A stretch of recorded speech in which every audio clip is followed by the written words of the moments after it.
todos los cristianos valoramos la Biblia como la palabra de Dios, desde el Génesis hasta el Apocalipsis.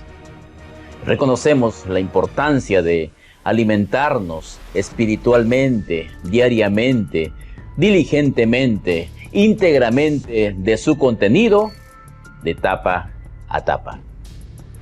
También distinguimos a los evangelios, Mateo, Marcos, Lucas y Juan, como el corazón mismo de toda la Sagrada Escritura, porque es ahí donde se registra el ministerio terrestre de nuestro Señor Jesucristo en forma personalizada.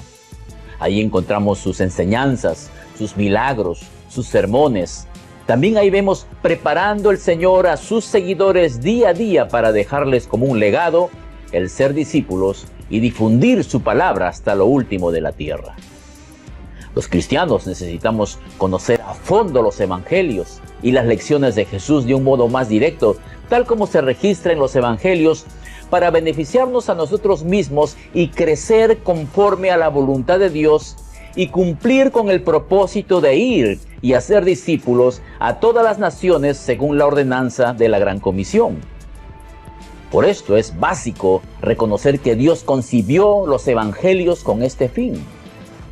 Los evangelios, gracias a la inspiración del Espíritu Santo, llegaron para dar cumplimiento a la tarea de la Gran Comisión de ir y hacer discípulos, igual que el resto de los escritos del Nuevo Testamento.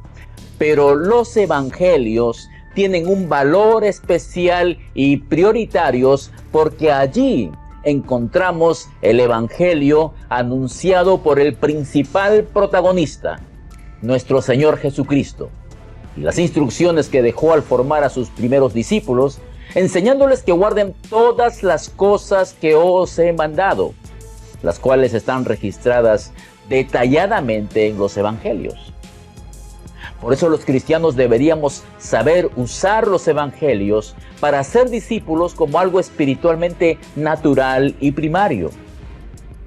Los materiales y cursos de discipulado que existen en las librerías cristianas, con las cuales muchos de nosotros nos hemos preparado y también apreciamos por ser de bendición, deben recuperar su verdadero lugar detrás de los evangelios canónicos, ya que son falibles y no han sido concebidos bajo la inspiración divina. Y tampoco pretenden ser indispensables o sustituir el usar los evangelios para ser discípulos. Esto solo se ve en la agenda práctica de las sectas, que siempre tendrán libros y cursos aparte de la Biblia para sus discipulados y estudios bíblicos.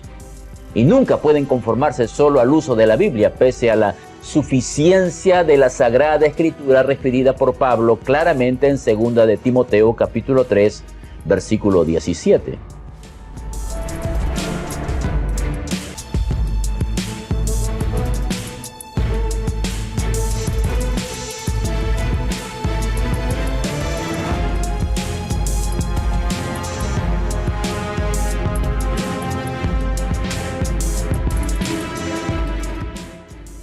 Existe abundante información relacionada al tema del discipulado que han aportado teólogos y eruditos bíblicos.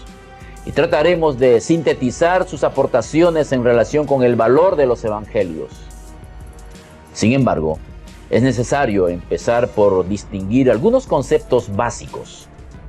Por ejemplo, tener una clara definición bíblica sobre el origen del discipulado cristiano y su significado, para apreciar mejor su magnitud y trascendencia, labor en la cual estamos siendo partícipes de un honor que a veces no alcanzamos a valorar, precisamente porque no nos detenemos a meditar estos puntos.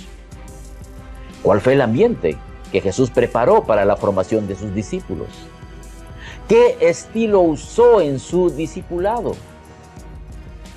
Y finalmente confirmar el papel del manual de discipulado que le atribuyen muchos teólogos cristianos a los evangelios canónicos.